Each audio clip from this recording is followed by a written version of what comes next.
Alrighty. Hello everybody. This is Kirusho here, and now, before I do start, I do want to bring something up. A lot of people seem surprised I'm combining the Arkham Knight's games Jason Todd with a bit of the comics. Now, I'm gonna be honest. The game version of Jason Todd, I thought he went through the same stuff as the comics, just a little bit different, and that he actually did die and get brought back. But apparently the game version did not, so that's why he's the Arkham Knight, not the Red Hood. Now then, with that being said, let us give a brief little review. Deku, as I stated earlier, died. And while he went through a lot of the same stuff both those versions of Jason Todd went through, he was in Arkham for years. Or, well, at least let's say 1, 2, 3 is a good point to jump off at. Now, for 3 years, Joker and Batman's Rogue Gallery, they senselessly beat the shit out of Deku. And they made sure to keep him alive. They wanted to get information out of him. They wanted to know who the big bad bat was. And Joker, he gave these villains the Robin. All they had to do was find the Batman. He had fun watching what happened. And then there was that final beating. Joker beat Deku to the point where one of his eyes were bulging out of his head. And by the time Deku he got resurrected, he was in pure insane madness. The League of Assassins, they lost some members to him. And he was chained to a bed where he screamed for days on end. Now, when the Lazarus madness finally wore off, Deku, he was met by Talia al Ghul, who I said earlier was a little bit younger in this timeline. Now then, with that being said, Talia, she wanted to show Izuku exactly what was around, exactly what there is here. People, they have remarkable abilities. The human body, it's still being learned what we can do with it. However, killing, learning enough about the body to sever something, ever so slightly just to cause a cascading effect. It's easy. Delayed assassinations. The League of Assassins has been in the line of murder for hundreds of years, and Deku just fell into the lap of somebody who can get him the one thing he craves, the one thing his soul very well may have been brought back to do. Pull the Joker down to hell, especially if he has to go through those gates screaming, not laughing. Now, Deku, he took this opportunity. He is full of rage. And right now, Talia, yeah, she got Deku back to his room, especially after the way he seemed to be reacting. The Lazarus pit, it left a little bit more of a lasting effect on his psyche. And right now, Deku, he actually has his hand somewhat on his head while he's in his room. And he feels things just get weird. He feels like his vision is shifting. And it doesn't feel right. Something isn't right in his head. And he doesn't like it. Now, Deku just gets madder and madder. And there are actually where he does gonna actually stand up and run over to the wall. Right now, him going to throw his fist out and into it. Now, whenever Deku does do that, he does feel the pain in his knuckles. And right now, there actually is where Deku just start to punch at the wall. Now, we do actually have where some guards, they do get to hear this. And right now, when they were patrolling Deku's room, there actually was where somebody, they went to go open the door and peek inside. And right now, the guy who was brought back from the dead, he's bloodying his knuckles punching that wall. Moving on. Now, right now, there is the fact that the League of Assassins, they're still trying to figure out what to do. And Deku, we do actually cut to about, let's just say, 10 or 15 minutes later. Right now, Deku is still sitting in his room. In his head, the throbbing's gone away, but there's still this feeling. He just... Now, Deku does hear the voice in the back of his head. He hears them start a symphony. No, a scream. Now, they could just hear it, bringing his hands over his ears. All the voices out loud. What the hell are they? Are they the souls Joker pulled to hell? Sent there himself? He hears them screaming for the clown to die. He hears all of them screaming so loud. And then there's the rest of them. Black Mask, Two-Face, Clayface. There's all of them. Now, right now, things do seem to be a little bit bad for him.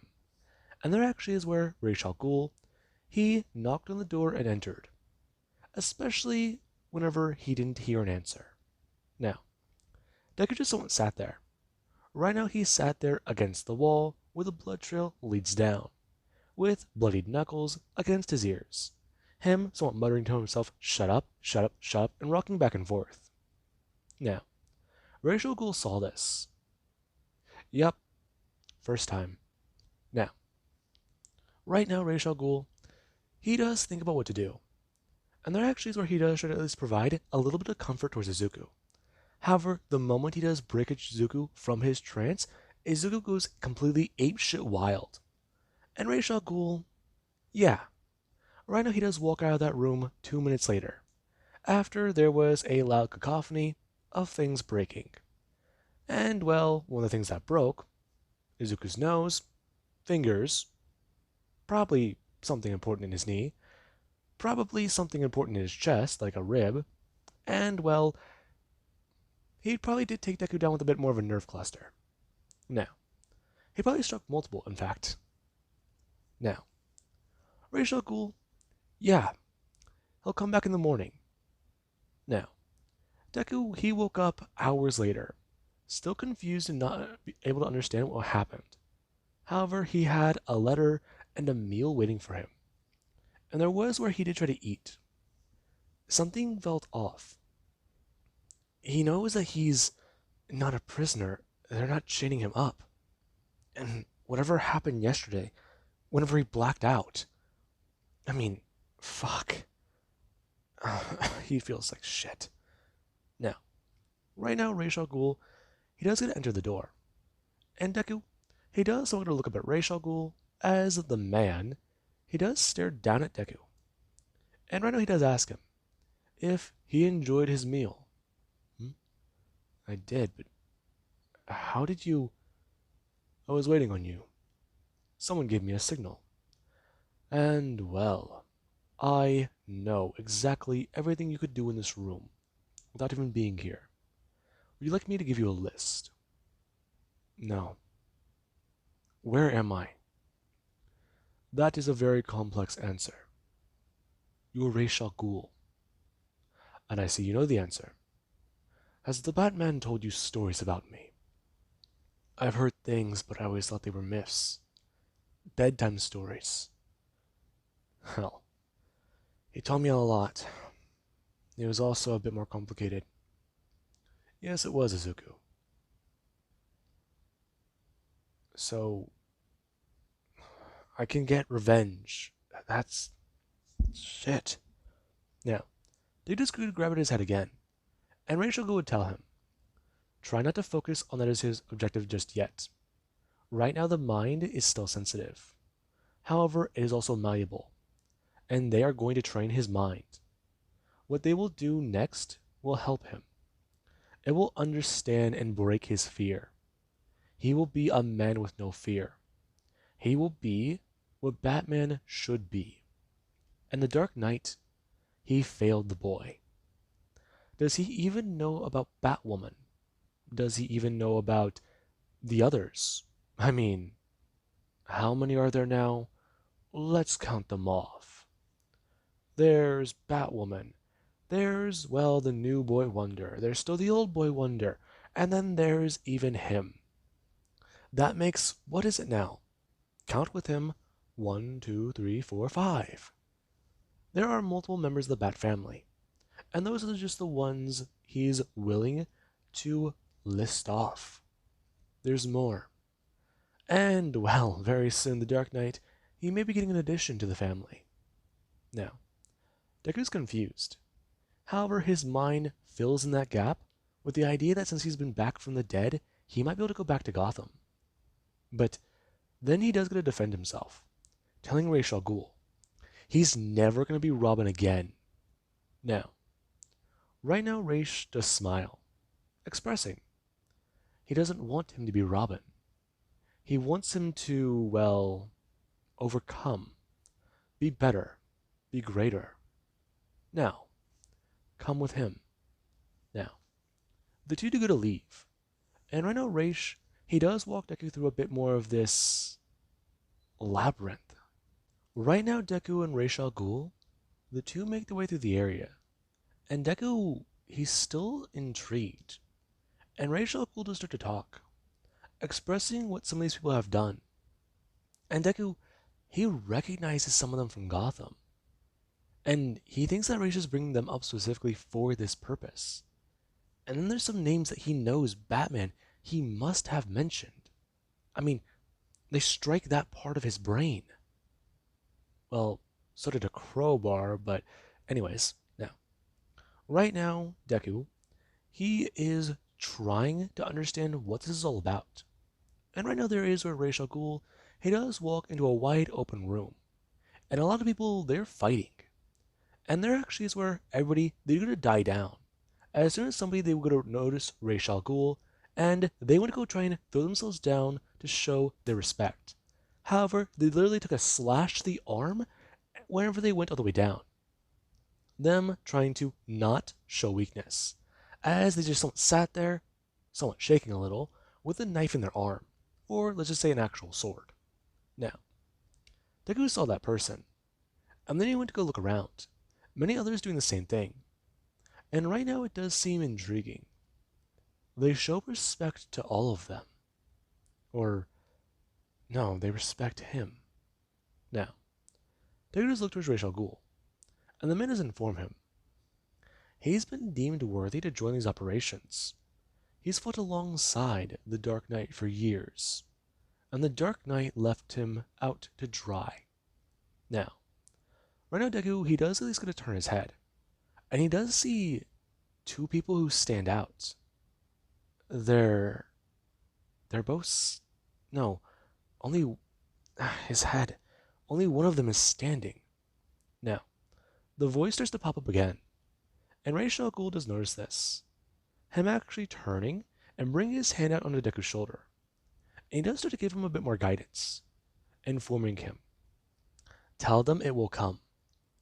Do not make promises. Make them understand. Let them know time will come for vengeance. Time will come when they will be satisfied, satiated. Their hunger will be endless, if not satiated. And do not make promises he cannot keep. The madness, it will consume him if he tries to throw it out. Trying to embrace it, however, let it feed. It's the only way to stop it. Once it's satisfied, they go away. Now, Deku does hear that, and Ra's al Ghul, he does actually somewhat watch Deku. Him trying to focus, as right now there is whenever Deku, he hears him start to die down. He's not telling them to shut up. He's talking to them.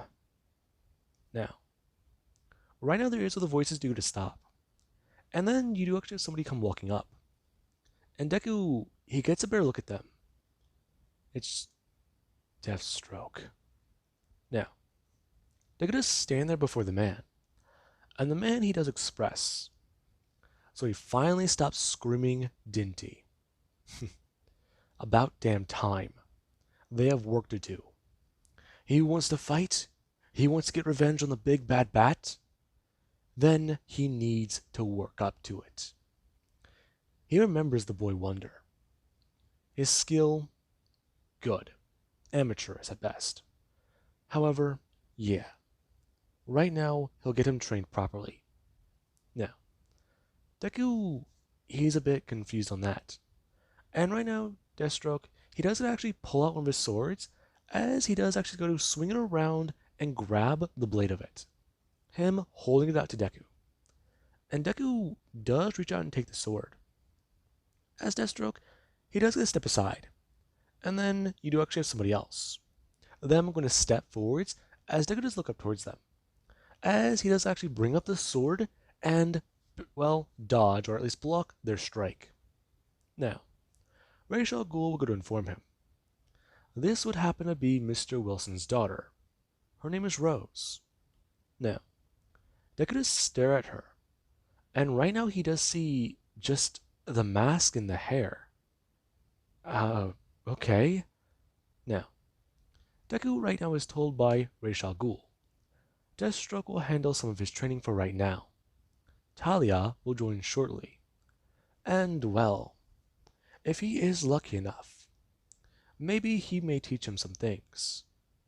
However, just because he deems him worthy of the assassins does not mean he deems him worthy to be his student. Now, Deku, he does hear that. And right now it does feel strange. As there is where Deathstroke, he's trying to talk to Deku about how to use a weapon like this. And Deku, he actually does show a bit more proficiency than what Deathstroke first thought. Because Deku, he talks about it. I mean, he heard this first Robin, him not saying his name. He, well, used these baton sticks.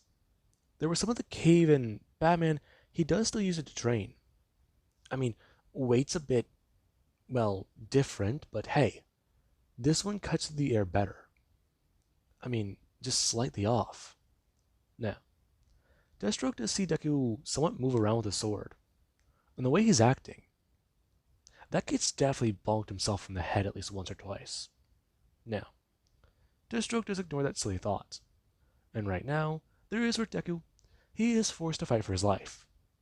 Now, the fact that they're about to skip over the fact that right now they're about to skip over a lot of the basics shows quite a bit, because Rose goes in for an actual attack. Now, Deku, he does actually try and dodge out of the way and go to block with a sword. And there is where Rose, she doesn't let up. The moment Deku, he does have his focus fully on the sword, she goes to throw out her fist. Now, right now Deku, he's knocked directly across the face into the chin. And there is where Deku, he does go stumbling backwards, as right now he does go to actually bring his hand up to find that his lip is a bit busted. Now, Deku, yeah. Right now he does not feel that. And he does have a bit of a strange thought. He is surprised.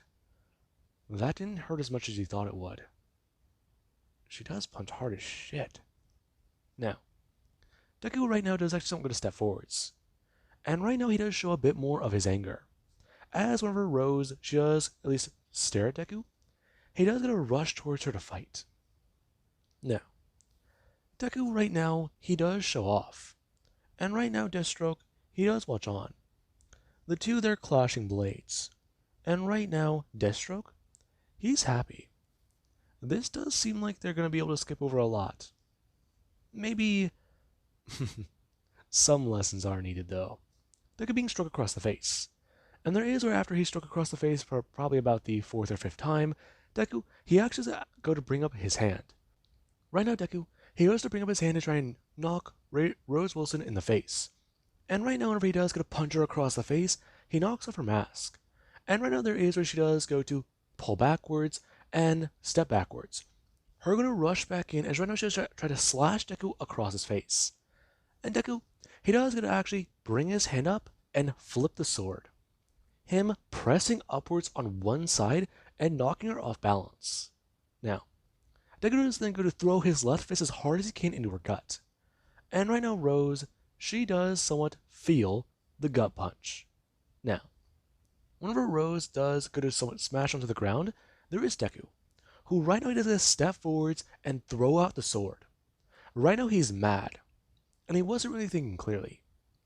He had the intent to kill, and Rose brought out her hands and grabbed onto the blade, her holding it back, as you know there was whenever she tried to throw out her foot to try and slip up Deku. And Deku, he just put his foot up before going to smash down to one of her legs. And Rose felt the blade inch closer and closer. And there actually was Deku. The look on his face, the expression he held, it was rage. I mean, a busted face? A punch fucking every time he thought he messed up? She pissed him off. She needs to kill her. Now, Deku hear the symphony. They scream, and Deku hear their voices. They want her dead. He pissed her off. Or she pissed him off, right? No, what was it that happened again? Now, Deku hear the whispers. And right now he does tell them, shut it. She's not the first one he'll take revenge on. He knows who the first will be. The first will be that fucking clown. Now, right now the voices, they go to somewhat murmur, and they start to say it. The Joker shall die. The Joker shall die. The Joker shall die. Now, Deku, right now he does at least try and take a deep breath. And Slade, he does say that Deku, he learned fast. Now, right now Deku, he does somewhat go to step backwards. And right now Rose, she does get back to her feet. And Deku, he does get a proper look at her. Huh. Now, Rose is going to step forward and telling him, don't think that was a proper win. She went easy on him. He's clever, isn't he? Trick her up and get her into a false sense of security. Make her think he's just some fucking idiot. Nice trick. It won't work again. Now, right now Deku, he does somewhat look at her.